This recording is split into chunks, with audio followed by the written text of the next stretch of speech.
So before I introduce you to Matt, there'll be a number of people watching this video, from people that are looking to hire Matt for ponds and water features, and it'll be a great thing for me to show you and have a little mini pond tour, because mini pond tours is something that I recommend that anybody looking to hire a pond contractor should actually go on, because not everybody builds ponds the same way and not every pond is created equal. And if you're hiring somebody to build a water feature, you should go and have a look at some of their work. It's just like any other tradesperson. If you don't know what you're getting into, it's much better to go and have a look and go and speak to some of the customers that have experienced it. Also, I'm sure a few of you will be DIYers, and what I want to do with you guys is inspire you to build better looking, better functioning ponds and water features. So let's go and introduce you to Matt now. Yeah, so this was a pond we did literally just before we finished for Christmas. So it's not been in very, what are you talking?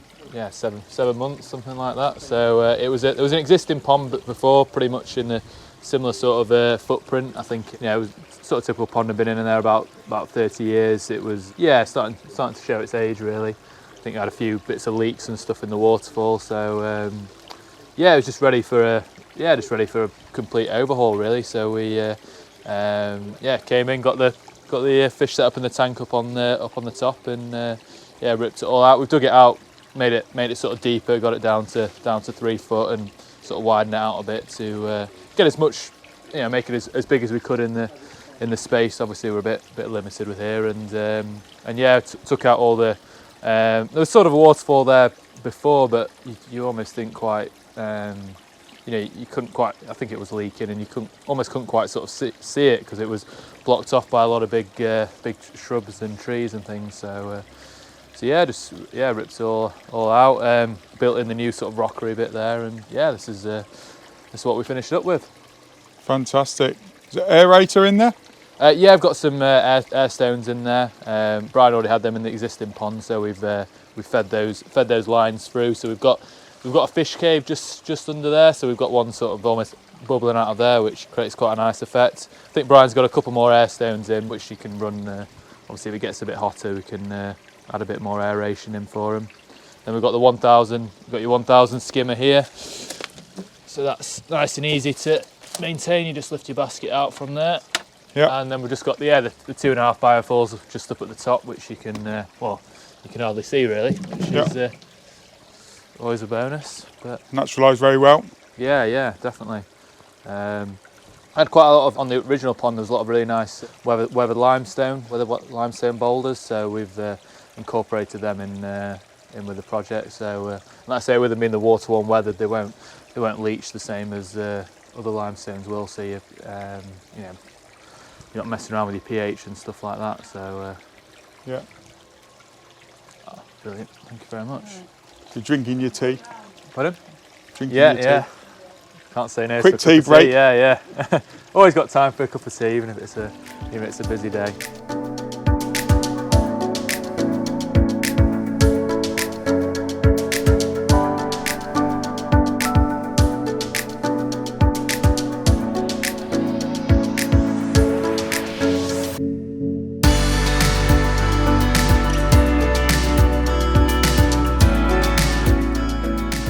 Yeah, so this is Brian. Brian, I think you initially got in touch. Well, I think you'd sort of reached out through the website, but I think you'd also been in touch prior to that to Mark as well. I had, yeah. 25, 26 years. So it was a well-established pond coming to the end of its life. Yeah. The liner was leaking. It was a bare liner. The waterfalls were leaking. I was topping the pond up virtually every day. So I reached out to yourself, obviously through the YouTube videos that you do. You put me in touch with Matt, and everything went from there really. The pond before was a sort of hybrid eco. It went through a pressure filter into a gravel filter and then back into the pond. Yeah. So I've got a bit of experience of that, but obviously cleaning it out. So now we've gone into this system. I sort of have to top the pond up probably once a month, check the filters, check the water once a month, and everything's fine. So maintenance wise, it's brilliant. Completely different. Yeah. Yeah. So what have we got here, Matt?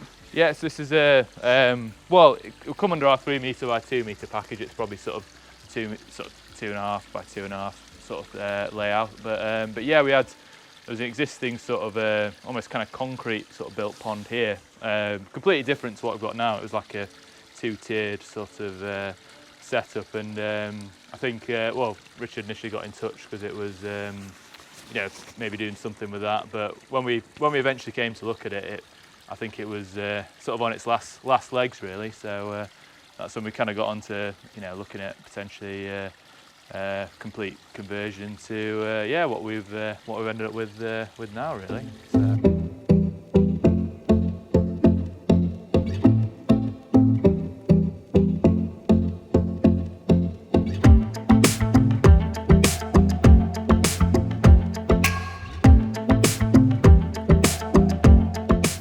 So yeah, this is Richard, the client that we did the project for. How's the ecosystem pond been? Oh, it's just absolutely fantastic, yes. And everybody who comes along just says how really nice it is and what a great feature.